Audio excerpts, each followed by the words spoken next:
ఓం నమ శివాయ. శ్రీమాత్రే నమ. గురు బ్రహ్మ గురు విష్ణు గురుదేవో మహేశ్వర. గురు సాక్షాత్ పరబ్రహ్మ తస్మై శ్రీ గురువే నమ. ఓం నమ శివాయ. 2026 సంవత్సరం శ్రీ పరాభవనామ సంవత్సరం ఉగాది పంచాంగ శ్రవణంలో భాగంగా చివర రాశి అయినటువంటి మీనరాశి వారికి ఈ సంవత్సరం ఫలితాలు ఎలా ఉండబోతున్నాయో తెలుసుకుందాం. ముఖ్యంగా వీరికి ఆదాయం 14గా కనపడుతుంది, వ్యయం 11గా గోచరిస్తూ ఉంది, రాజ్యపూజ్యం 7, అవమానం 2గా కనపడుతూ ఉంది. అంటే వీరికి ఆదాయం చాలా బాగుంది, అలాగే ఖర్చు కూడా అదే విధంగా కనపడుతుంది. ఈ మీనరాశి వారికి ప్రథమార్థంలో కొన్ని ఇబ్బందులు కనపడుతూ ఉన్నాయి. వీరు తలపెట్టిన కార్యంలో కొన్ని విఘ్నాలు వస్తూ ఉంటాయి. వాటిని ద్వితీయార్థంలోకి వచ్చేసరికి వాటిని అధిగమించగలుగుతారు. అలాగే దూర ప్రయాణాలు చేయవలసిన పరిస్థితులు కనపడుతున్నాయి. విందులు వినోదాల్లో పాల్గొనే యొక్క అవకాశాలు ఎక్కువగా ఉన్నాయి. అలాగే బంధుమిత్రులతో ఆనందంగా గడిపే పరిస్థితులు ఈ సంవత్సరం వీరికి గోచరిస్తూ ఉన్నాయి. వీరింట్లో శుభకార్యాలు జరిగే అవకాశాలు కూడా మెండుగా కనపడుతూ ఉన్నాయి. కానీ వీరు వేలినాటి శనితో ఇబ్బంది పడుతున్న విషయం అందరికీ తెలిసిందే. అందువల్ల వీరికి ప్రథమార్థంలో కొన్ని ఆటంకాలు ఎదురైనప్పటికీ అధైర్యపడకుండా ఉండాలి. కష్టే ఫలి అన్నట్లుగా కష్టాన్ని నమ్ముకుని మీరు గనక వెదరికి వెళ్ళినట్లయితే ఈ సంవత్సరం మీ జీవితాల్లో అద్భుతాలు మీరు సాధిస్తారు, అద్భుతాలు చూస్తారు కూడా. ముఖ్యంగా ఈ రాశిలో పుట్టిన స్త్రీలకి చాలా అద్భుతంగా కనపడుతుంది. వ్యాపారస్తులకి చాలా యోగదాయకంగా కనపడుతుంది. రియల్ ఎస్టేట్ చేస్తున్న స్త్రీలు అనుకున్న టార్గెట్ చేయగలుగుతారు, ఆదాయాన్ని పొందగలుగుతారు. ఆరోగ్యపరంగా చాలా బాగుంటుంది. చిన్న చిన్న ఇబ్బందులు వచ్చినప్పటికి కూడా వాటిని అధిగమించగలుగుతారు. భార్యాభర్తల నడుమ సఖ్యత ఏర్పడుతుంది. చిన్న చిన్న గొడవలైతే వస్తాయి ప్రథమార్థంలో, కానీ ద్వితీయార్థంలోకి వచ్చేసరికి వాటిని అధిగమించగలుగుతారు. రాజకీయ నాయకులు ప్రజల యొక్క మన్ననలు పొందుతారు. అలాగే వీరు ఏ టార్గెట్ చేసి రాజకీయంలోకి వచ్చారో అది ఈ సంవత్సరం మీ ప్రయత్నం సఫలీకృతమై తీరుతుంది. రాజకీయంగా మీ ఎదుగుదల ఉంటుంది. ప్రథమార్థంలో కొన్ని ఒడిదుడుకులు అలాగే అవమానాలు ఎదుర్కొంటారు, కానీ వాటిని అధిగమించగలుగుతారు. అలాగే విద్యార్థులు కష్టే ఫలి అన్నట్లుగా వీరికి కష్టపడతారు, జ్ఞాపక శక్తి మెండుగా పెంచుకుంటారు, అలాగే ర్యాంకులు సాధిస్తారు. విదేశీయానం చేయాలని సంకల్పించిన వారికి మంచి అనుకూల ఫలితాలు ద్వితీయార్థంలో కనపడుతూ ఉన్నాయి. అలాగే వీరు కష్టపడినట్లుగా దాని ఫలితాన్ని ఆనందిస్తారు, అందుకుంటారు అని చెప్పవచ్చు. అలాగే వ్యవసాయదారులకి మొదటి పంట కన్నా రెండో పంట చాలా ఆశాజనకంగా కనపడుతుంది. సినీ కళాకారులకు కూడా మంచి మంచి పారితోషికాలు అందుకుంటారు, మంచి మంచి వేషాలు పడతాయి, గుర్తింపు కూడా లభిస్తుంది.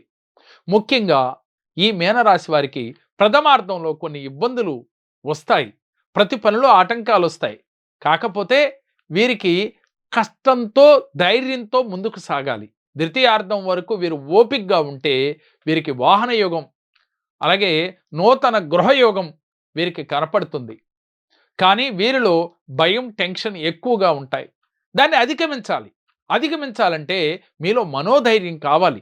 ఆ ధైర్యం కావాలి అంటే నేను దేనికి భయపడను, నేను నమ్ముకున్న భగవంతుడు నాకు మంచి చేస్తాడు అనే ఒక దృఢ సంకల్పంతో మీరు ముందుకు సాగుతూ ఉంటే ఈ సంవత్సరాంతానికి మీరు అనుకున్నట్లుగా రీచ్ అవ్వగలరు. అంటే ఆర్థికంగా కావచ్చు, అన్ని రకాల కూడా మీకు ఉన్నతంగా మీరు ఊహించిన విధంగా మీకు ఫలితాలు వస్తాయి. అదేవిధంగా కోర్టు సమస్యలతో బాధపడుతున్న వారు ప్రథమార్థంలో కొంత చికాకులు ఒత్తిళ్లు గురవుతారు. కానీ ఈ సంవత్సరాంతములో మీకు మంచి ఫలితాలు అంటే మీకు ఊరట కలిగించే ఫలితాలని సవిచూస్తారు. ఎట్టకేలకు ఈ సంవత్సరాంతములో మీనరాశి వారికి శుభ ఫలితాలే గోచరిస్తూ ఉన్నాయి. కానీ వీరు ప్రథమార్థం నుంచి ఉన్నత ఫలితాలు పొందాలి అంటే నేను చెప్పే చిన్న రెమెడీ చేయండి. సహజంగా ఎవరికైనా చిన్న ఇబ్బంది కలిగితే, అనుకున్నది జరగకపోతే నిరాశ పడిపోయి మీకు తెలియకుండానే డ్రాప్ అయిపోతూ ఉంటారు. అలా కాకుండా నేను సాధిస్తాను, విజయాన్ని పొందుతాను, నేను అనుకున్న గోల్స్ నేను రీచ్ అవుతాను, గ్రహస్థితులు నాకు అనుకూలంగా నేను మార్చుకుంటాను అనే దృఢ సంకల్పంతో నేను చెప్పినట్టుగా చేస్తే ఈ సంవత్సరం అంతా మీరు ఆశించిన దానికన్నా రెట్టింపు ఫలితాలు మీరు పొంది తీరుతారు. ఏం చేయాలి అంటే మీరు అశోక చెట్టు, శోకము లేనిదే అశోక చెట్టు అని చెప్పుకుంటాం. కాబట్టి మనకి ఎటువంటి బాధలు లేకుండా ఉండాలి అంటే, ఈ ద్వాదశ రాశి వారు అందరూ చేయొచ్చు. ముఖ్యంగా ఈ మీనరాశి వారు అశోక చెట్టు వద్దకు వెళ్ళి, మీరు ఆ చెట్టుని హగ్ చేసుకొని, ఏ రోజైనా పర్లేదు, కుదిరితే ఏ సమయమైనా పర్లేదు. కాకపోతే ఉదయం, సాయంత్రం అయితే చాలా అద్భుతం.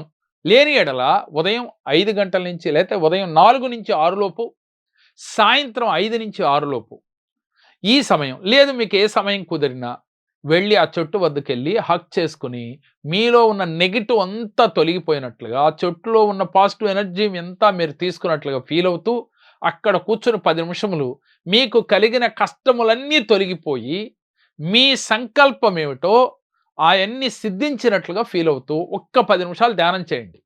ఇలా మీరు ఒక దినచర్యగా చేయండి. దీనితో పాటుగా వెంకటేశ్వర స్వామి ఆలయాల్ని సందర్శిస్తూ ఉండండి. చిన్న తిరుపతి, పెద్ద తిరుపతి ఇలా స్వయంభూ వెలిసిన ఏదో ఒక ఆలయం దగ్గరికి వెళ్ళి, మీరు ఆ స్వామిని సందర్శిస్తూ ఉండి, ఆ ఆలయంలో ఒక్క 10 నిమిషములు కూర్చొని, పాజిటివ్‌గా మీ సంకల్పాలు సిద్ధించినట్లుగా ధ్యానం చేయండి. సహజంగా ఆలయంకెళ్ళి ఏం చేస్తారు? కూర్చొని ఆ స్వామిని దర్శించి మరలా తిరుగు ప్రయాణం కడతారు. అలా కాకుండా దర్శించి ఒక్క 10 నిమిషములు కేటాయించి అక్కడ మీరు పాజిటివ్‌గా థింక్ చేయండి. ఎందుకని? అక్కడ పాజిటివ్ వైబ్రేషన్స్ ఉంటాయి. పాజిటివ్ ఆరా ఉంటుంది. అక్కడ మీరు చేసే సంకల్పం వెంటనే సిద్ధిస్తుంది. ఇలా సంకల్పం చేసి ఈ చెట్టు వద్ద ఇలా చేస్తే గ్రహస్థితి అనుకూలంగా మారుతుంది. మీకు అనుకూల ఫలితాలొస్తాయి. ఈ సంవత్సరం అంతా మీరు అనుకున్నట్లుగా డబ్బు, సంపద, ఆరోగ్యం, ఆనందంతో విఘ్నాలు లేని జీవితాన్ని మీరు పొందగలుగుతారు. మీరు ఆశించిన మేర ఫలితాలు మీరు ఈజీగా పొందుతారు. సమస్య ఉందని బాధపడొద్దు. ద్వాదశ రాశుల వారు ఎవరైనా సరే రాశి ఫలితాల్లో నాకు అనుకూలత లేదు అని బాధపడకుండా, నేను చెప్పిన రెమెడీ ఆచరించి ఈ సంవత్సరం మీరు కోరుకున్న ఫలితాలు పొంది తీరతారు. కానీ నమ్మకంతో ఆచరించిన వారికి తప్పకుండా విశేష ఫలితాలు కలిగి తీరతాయి. మీరందరూ ఈ రెమెడీస్ ఆచరించి ఈ సంవత్సరం శ్రీ పరాభవ నామ సంవత్సరంలో అందరూ అదృష్టవంతులుగా మారాలి అనే ఉద్దేశంతో ఈ రెమెడీస్ మీకు తెలియజేశాను.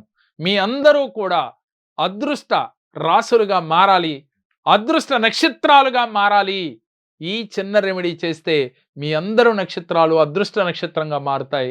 అందరి రాసులు అదృష్ట రాసులుగా మారి తీరతాయి. కానీ ఒకటి మాత్రం మర్చిపోవద్దు.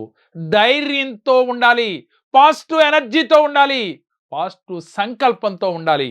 అప్పుడు మాత్రమే మీరు అదృష్ట రాసులుగా మారతాయి. మీ అందరి అదృష్ట నక్షత్రాలుగా మారి తీరతాయి. మీరందరికీ ఆ గ్రహస్థితి అనుకూలంగా మారి తీరుతుంది. మీరందరూ కూడా ఆచరిస్తారని నేను విశ్వసిస్తున్నాను. మీరందరూ బాగుండాలి. అందులో నేనుండాలి. మీ అందరికీ ఈ చిన్న రెమెడీ ఆచరిస్తే చాలు. ఓం నమః శివాయ.